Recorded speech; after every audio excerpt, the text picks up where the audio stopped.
की और महत्वपूर्ण 20 बड़ी खबरों को। पर अभी तक आपने इस वीडियो को लाइक नहीं किया है तो फटाफट लाइक कर ले, लाल बटन दबाकर चैनल को सब्सक्राइब कर ले, साथ में बेल आइकन भी प्रेस कर ले और वीडियो को ज्यादा से ज्यादा शेयर करें। तो चलिए बढ़ते हैं खबरों की ओर।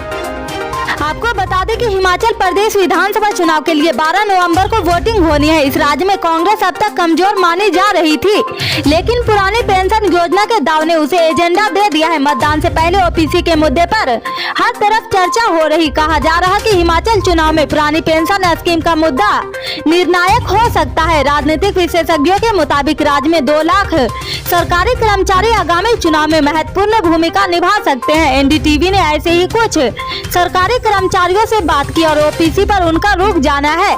हिमाचल के सरकारी कर्मचारियों का कहना है कि पीएम मोदी का चेहरा हमें रोटी नहीं देगा, हमें रिटायरमेंट के बाद घर चलाने के लिए पेंशन की जरूरत होगी। ऐसे में हम सभी चाहते हैं कि ओपीएस को दोबारा लागू किया जाना चाहिए। कांग्रेस ने अपने घोषणा पत्र में पुरानी पेंशन स्कीम लागू करने का वादा किया है। इसके अलावा राजस्थान, छत्तीसगढ़ जैसे अपनी सत्ता वाले राज्यों में कांग्रेस ने ओपीएस स्कीम को लागू भी कर दिया है।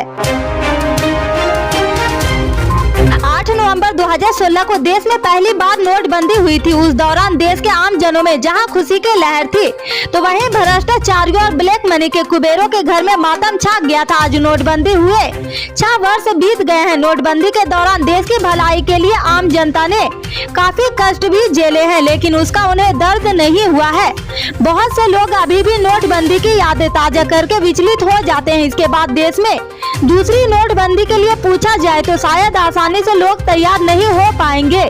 मगर आपको जानकर हैरानी होगी कि देश में प्रधानमंत्री नरेंद्र मोदी ने एक बार फिर नोटबंदी कर। यह बात अलग है कि इस नोटबंदी के बारे में आपको अभी तक पता नहीं चल पाया और न ही इस बार आपको पीएम मोदी ने कोई कष्ट होने दिया है। यह नोटबंदी कब और कैसे हुई है, इस बार इसे इतना गुप्त क्यों रखा गया है, आइए इस बारे में आपको सब कुछ बताते हैं।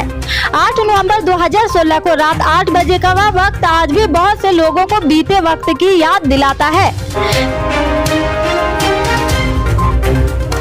जैसे जैसे गुजरात और दिल्ली एमसीडी चुनाव की तारीख पास आ रही वैसे वैसे बीजेपी और आप में तकरार बढ़ती ही जा रही। आज मंगलवार को आम आदमी पार्टी के राष्ट्रीय संयोजक अरविंद केजरीवाल ने ट्वीट करते हुए भारतीय जनता पार्टी और केंद्र सरकार पर हमला बोला। अरविंद केजरीवाल ने ट्वीट करते हुए लिखा कि पंजाब के चुनाव से पहले मुझे आतंकवादी कहा गया, जिसके बाद गृह मंत्रालय ने जाँच बैठा दी। उसका क्या हुआ है? केजरीवाल ने लिखा है कि पंजाब के पहले पीएम बोले केजरीवाल आतंकवादी है, एचएम ने जाँच बैठा दी, क्या हुआ उसका? अब गुजरात एमसीडी के पहले कह रहे हैं कि केजरीवाल भ्रष्ट है। अरे केजरीवाल आतंकवादी या भ्रष्ट है तो गिरफ्तार करो ना। केजरीवाल ना आतंकवादी है और ना ही भ्रष्ट है, केजरीवाल जनता का लाडला है। इससे बीजेपी को तकलीफ हो रही है। यूक्रेन में करीब 8 महीने से जारी जंग के बीच भारत और रूस ने विशिष्ट क्षेत्रीय चिंताओं और वैश्विक स्थिति पर चर्चा की। भारत सरकार ने मंगलवार को एक बयान में यह जानकारी दी है। बयान में कहा गया कि विदेश मंत्री एस जयशंकर ने आज मॉस्को में अपने रूसी समकक्ष सर्गेई लावरोव से मुलाकात की। जयशंकर ने यूक्रेन रूस युद्ध पर भारत का रुख फिर से साफ करते हुए कहा, भारत बातचीत से संघर्ष को खत्म करने की दृढ़ता दोहराता है। विदेश मंत्री जयशंकर ने कहा, भारत और रूस तेजी से बहुध्रुवीय और पुनः संतुलित होती दुनिया में एक दूसरे के साथ साझेदारी कर रहे हैं। हम 2 ऐसी सरकारों के रूप में ऐसा करते हैं जिनके बीच अत्यंत अस्थायी और समय की कसौटी पर खरे संबंध रहे हैं। अपनी विभिन्न मांगों को लेकर गुजरात में 37 दिन से आंदोलन कर रहे युवाओं के लिए आखिर खुशी की घड़ी आ गई है। इसके कारण उन्होंने आंदोलन को अभी के लिए समाप्त भी कर दिया है। दरअसल राजस्थान के मुख्यमंत्री अशोक गहलोत और युवा बेरोजगार के प्रतिनिधि मंडल की सोमवार देर रात वार्ता हुई है और इस वार्ता में अशोक गहलोत ने युवाओं को उनकी मांगे पूरी करने का आश्वासन दिया, जिसके बाद युवाओं ने आंदोलन समाप्त करने का फैसला किया है। इन युवाओं के साथ 9 दिसंबर को सीएमओ में बैठक भी सीएम की बैठक हो। राजस्थान बेरोजगार एकीकृत महासंघ के प्रदेश अध्यक्ष उपेंद्र यादव ने बताया कि सीएम गहलोत सोमवार को गुजरात के वडोदरा दौरे पर आए थे। इसकी जानकारी मिलने पर युवाओं का एक प्रतिनिधिमंडल अहमदाबाद से वडोदरा एयरपोर्ट पर आ गया। जब सीएम से एयरपोर्ट पर बात हुई तो उन्होंने युवाओं को रात में सर्किट हाउस में बुलाया है। 5 सदस्यीय युवाओं का दल रात करीब 11:30 बजे सर्किट हाउस पहुंचा है। सीएम ने युवाओं के प्रतिनिधिमंडल से 45 मिनट तक 1-to-1 बातचीत की। यादव ने कहा कि हमने सीएम के समक्ष अपनी 20 सूत्रीय मांगों को रखा है, जिसके बाद सीएम ने हमें मांगे पूरे करने का आश्वासन दिया है। साथ ही 9 दिसंबर को सीएमओ में एक और बैठक करने का भी वादा किया है।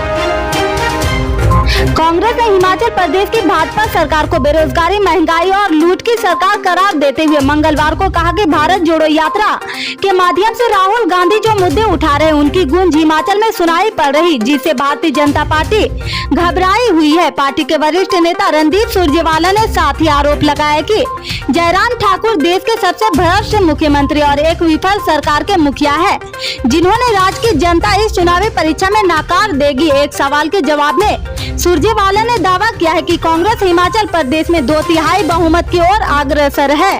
इससे आगे के अपडेट्स को जानने के लिए जुड़े रहे हमारे राइट न्यूज के साथ। मिलते हैं फिर बड़ी खबर में, तब तक के लिए जय हिंद।